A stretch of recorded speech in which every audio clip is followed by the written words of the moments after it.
Hello, and welcome to the presentation for my final research paper for CSC807, Cyber and Computer Science Research Design and Implementation. My name is Micah Flack, and the title of my research is PrintShop, Assessing Operating Systems and Capabilities of Serial Print Devices. The conference I plan submitting my paper to is the 37th IEEE Computer Security Foundation Symposium. Accordingly, I used the IEEE LaTeX template for this paper. So if you want to see some of the other submissions or types of research that gets submitted to the conference, or even prior, you can navigate to the link there at the bottom. Some background information for the research. The Federal Trade Commission is responsible for a lot of consumer fraud and reports, and they publish annually some of the statistics for all the reports that they receive. In 2022 alone, there were roughly 5.1 million fraud, identity theft, and miscellaneous reports. If you want to know how the miscellaneous reports category breaks down, you're welcome to go through the references and you can find it there, or I think they even include it on their website. Here though, we're just going to drill a little further into one of the categories, and that's credit card fraud. In 2022, they received 87,000 roughly reports. And the reason that we're drilling into this is because one of the many ways that credit card fraud happens is at the point of sale. And, whether it's like a retail or at a restaurant, whichever, the point of sale systems that handle these transactions, they're pretty common targets by cyber criminals. One of the more common cases that you would see this happen with is card skimming, like at a gas station pump, or a skimmer that's on top of a ATM, or in some cases even the endpoint device inside the gas station in front of the clerk where you pay. It's pretty common to see them there as well. But one device that you don't really see being targeted is the serial printers used by the point of sale systems. And those peripheral devices are going to be the main subject of the research that we're conducting, mainly because you'll see a lot of these serial print devices used with, not only for, financial POS systems, but also in industrial control or HMI, because they are pretty simple and they can be used for immediate reporting from those machines, So just moving on real quick, we are just going to quickly go over some of the related works. So the paper is WooKey, USB Devices Strike Back, and Real-Time Operating System Security. The reason for discussing the research done with those papers is because they discuss several embedded kernels and differences between them. Mainly WooKey, it's for secure mass storage devices, because their goal was to develop a secure real-time operating system for those devices that could be vulnerable to man-in-the-middle or bad USB attacks. And then the real-time operating system security, that research, they just did sort of an assessment or a sample study across multiple real-time operating systems to see what hardware and software protections they had, which is particularly interesting because the operating system that we discovered this serial printer device running is RT Thread RTOS, which doesn't have many security protections within the host operating system. It tends to, which is kind of the case with RTOSs. They're meant for sort of precision devices that need immediate reporting, and you can't have them being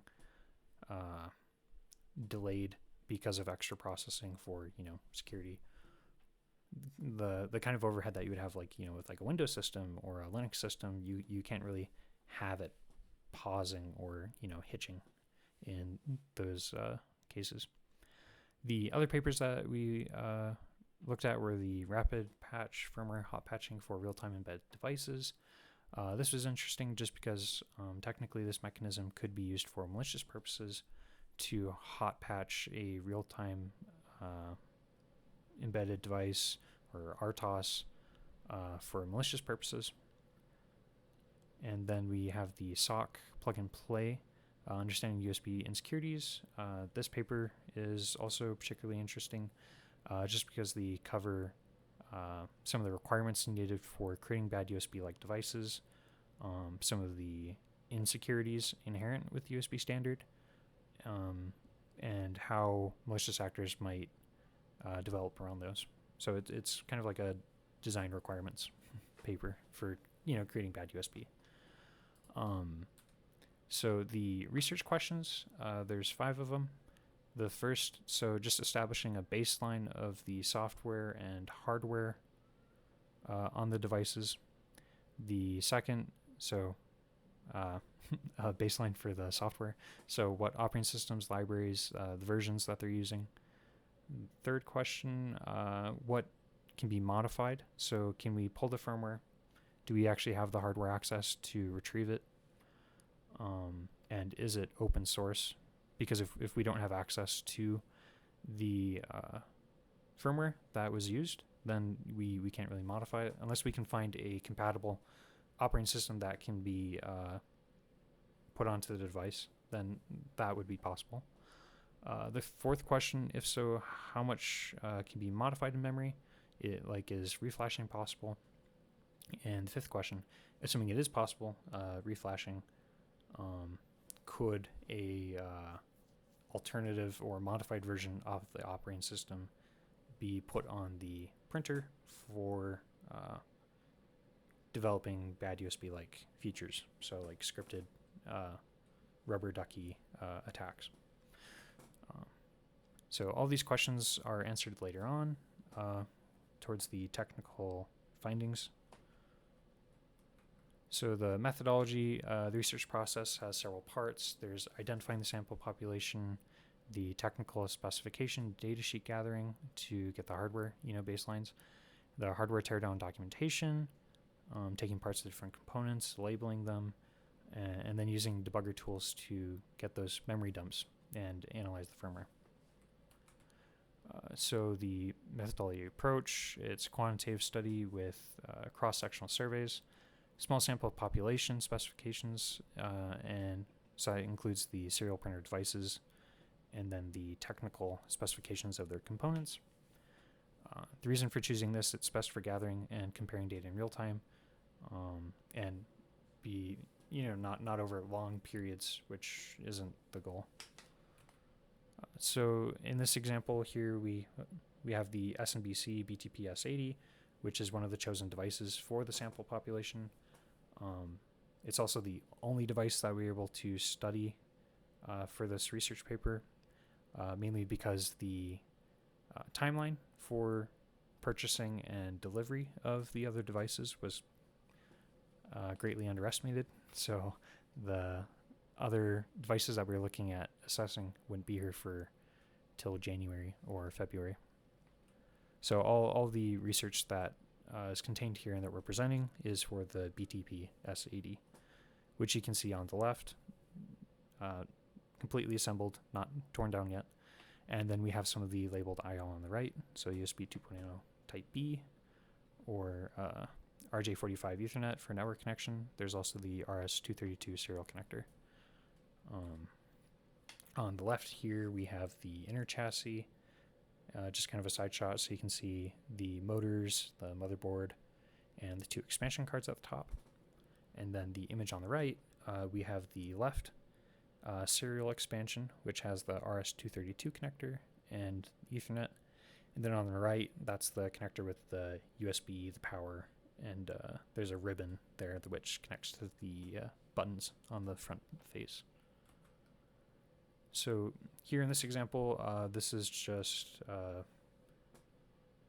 identifying and labeling the components for each of the boards in the BTP-S80.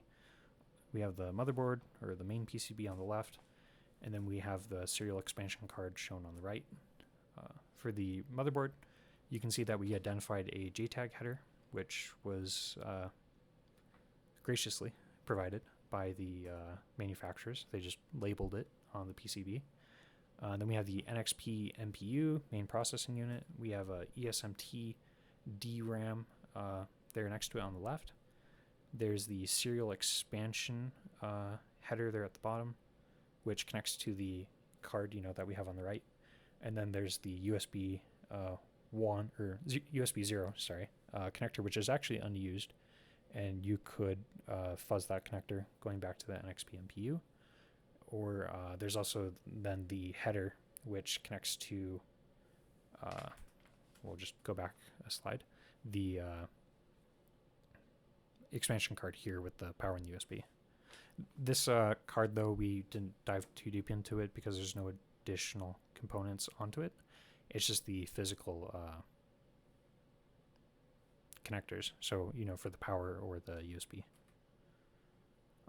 Looking at the expansion card on the right, we have the RS-232 connector, the RJ45 100 base T Ethernet.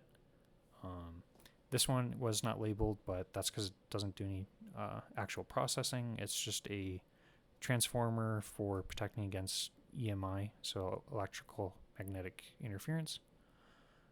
These two, though, there's an A6 Ethernet controller, which controls all the networking going to the RJ45, and then there's a SIPX RS-232 transceiver, and that manages the connection going out over the RS-232. So a little further into the hardware disassembly.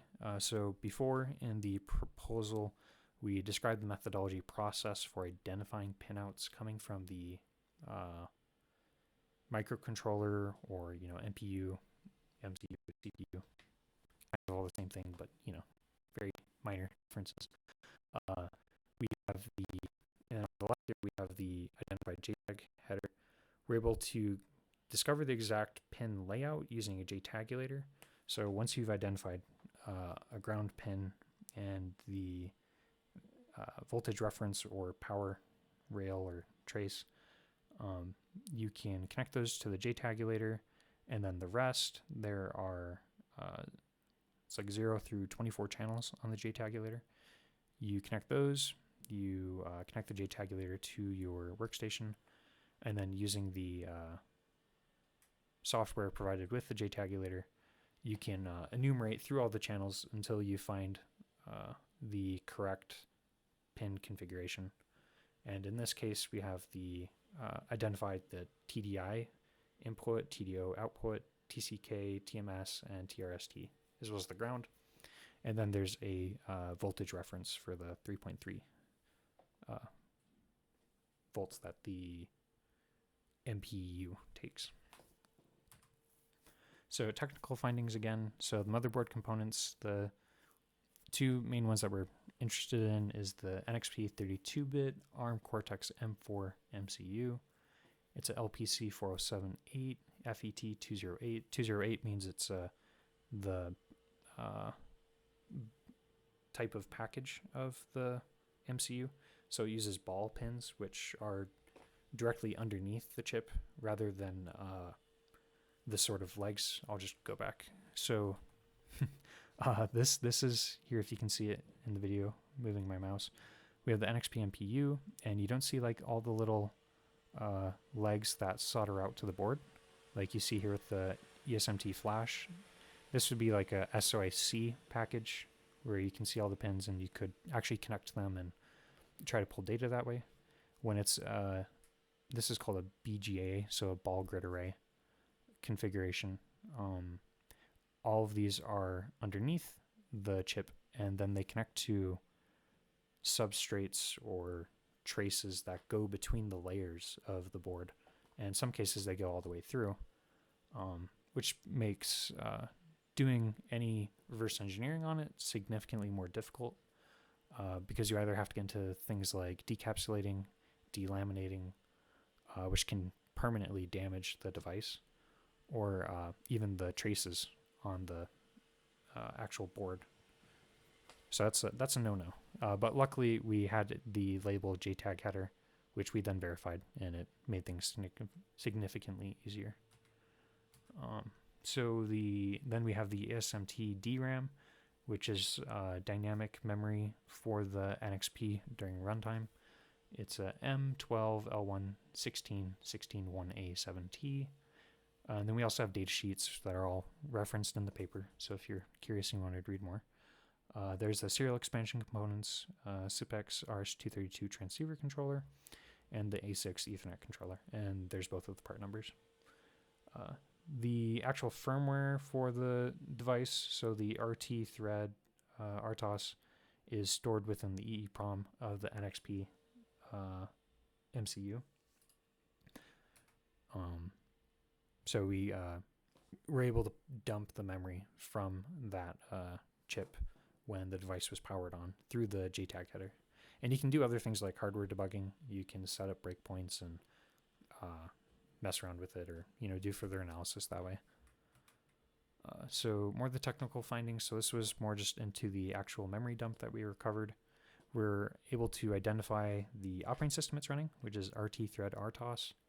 It's version or firmware version 1.040.00.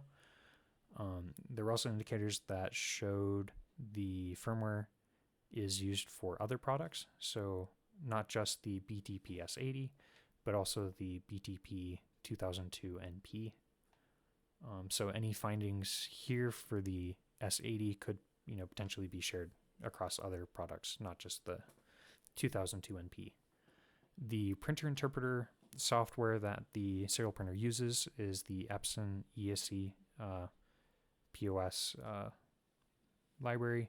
It's version 7.00. And then also we discovered that it uses WebNet version 1.0.0, which provides networking and web server services for the device. So for conclusion, in conclusion, the researcher was able to demonstrate 4 of the 5 objectives for the research. We identified baselines of the hardware, operating system used by the serial printer, specific versions of the operating system, and supporting libraries. Then we also demonstrated that the manufacturers have enabled minimal security protections despite the hardware supporting them.